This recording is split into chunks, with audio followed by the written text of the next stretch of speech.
Hey guys, Alex here from the A1 Photo Fun YouTube channel, and I plan on bringing a lot more content to this channel as well as my other YouTube channels this year in 2019. So I'm kicking off the new year with a brand new camera. This is the Panasonic Lumix G9. It's a professional grade camera. It's a huge step up for the Panasonic Lumix G7, and that's kind of what I want to talk about in this video. This isn't going to be a review of the G9 or anything like that, but just some of the step ups and improvements from this camera system from the Panasonic Lumix G7.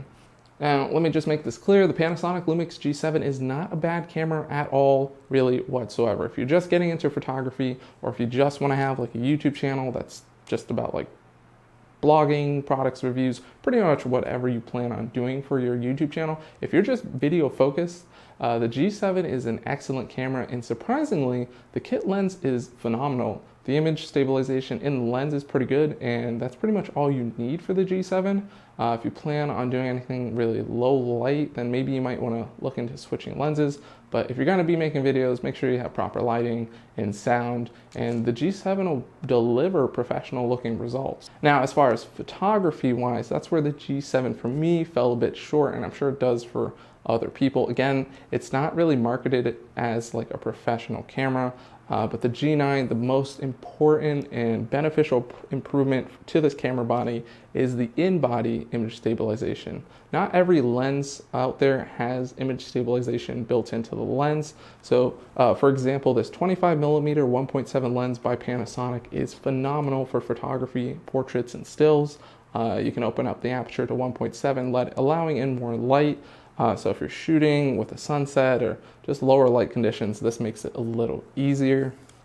And with this lens on the G7, you have no image stabilization whatsoever. So generally, you'll have to like up your shutter speed or up the ISO. And speaking about ISO performance, I don't know how they did it, but in the G9, the Micro Four Thirds sensor for low light performance and ISO performance is very similar to an APS-C sensor size. Again, I'm not sure how they do it, but I noticed for recording video, ISO on the G7 versus ISO on the G9, the G9 is just somehow able to capture more light onto the sensor. With the sensor on this being 20.3 megapixels, it has made a significant difference in all the portraits and images I've shot so far on the Panasonic Lumix G9. I'm very happy with the results, and it just doesn't stop there. The Lumix G9 has an 80 megapixel mode. Now, granted, it has to be used on a tripod, but for things like landscapes,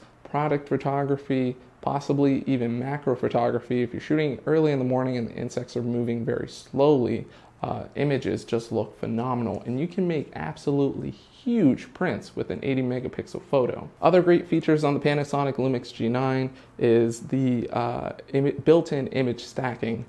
This I feel would be phenomenal and really great for macro photography. I never really tried doing image stacking on the G7. That's where you take multiple images on a camera at different focusing points, and then you merge and stack them all together in a program like Photoshop or Lightroom. Just having it built into the camera makes it so much easier and just saves you all the busy work in post-processing, and that's something I definitely want to use when I can get a hold of a macro lens, like the Olympus macro lens I used earlier last year, or I might even be picking up the 30mm Panasonic macro lens.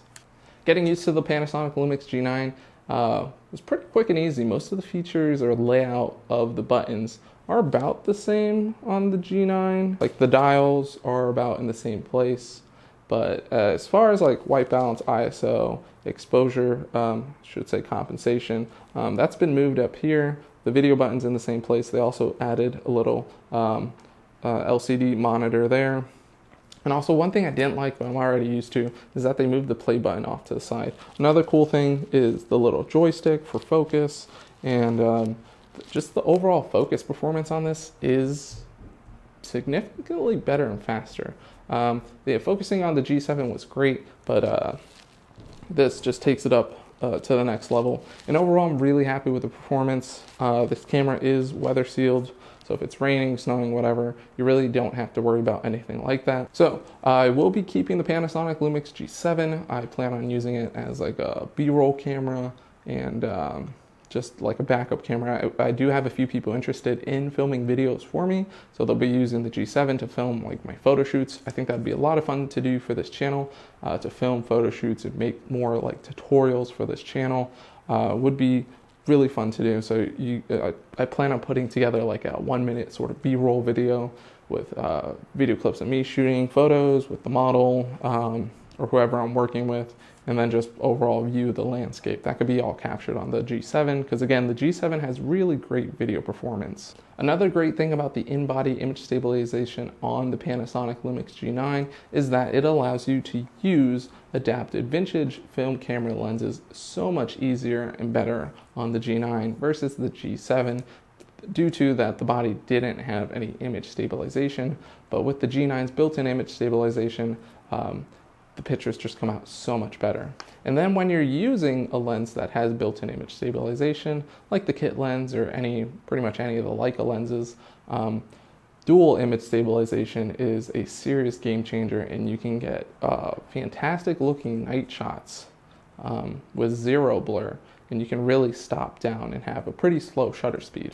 So enough about the G9 and more about the channel. Overall, again, I plan on putting new content onto this channel as well as content onto my other YouTube channels. I've been pretty active on my Instagram. I would update it like once a week, and I've been doing like 3 posts a day on the days I decide to upload to my Instagram. But as far as my website, a1photofun.com, I've been updating that practically weekly, adding new photos and such to the page, and things have been good. It's been a little slow business-wise due to the winter, but as soon as spring picks back up and we roll from spring to summer, I'm sure things are going to be very busy again. So as far as the winter break, I've been trying to have a shoot every day of the week. I have had some cancellations here and there, and I've been going to networking events very often, bringing my portfolio and meeting a host of new clients. So that's pretty much all I got for this video, guys. I do plan on doing lens reviews, camera part reviews, tripod reviews, overall gear reviews. I want to get those, I want to have videos of my photo shoots done, and just provide more content for this channel, because I've really been enjoying doing photography and videography too. I feel like I've been slacking with videography, so I really want to get back into it and have more video content out on this channel, again, as well as my other YouTube channel. So thanks for watching, guys. Please leave me your comments, thoughts, and such below. If you have any new camera gear for 2019, I'd love to hear about it. Let me know in the comments section below, and I'll catch you guys in my next video. This is Alex from A1 Photo Fun, and I'll see you guys next time.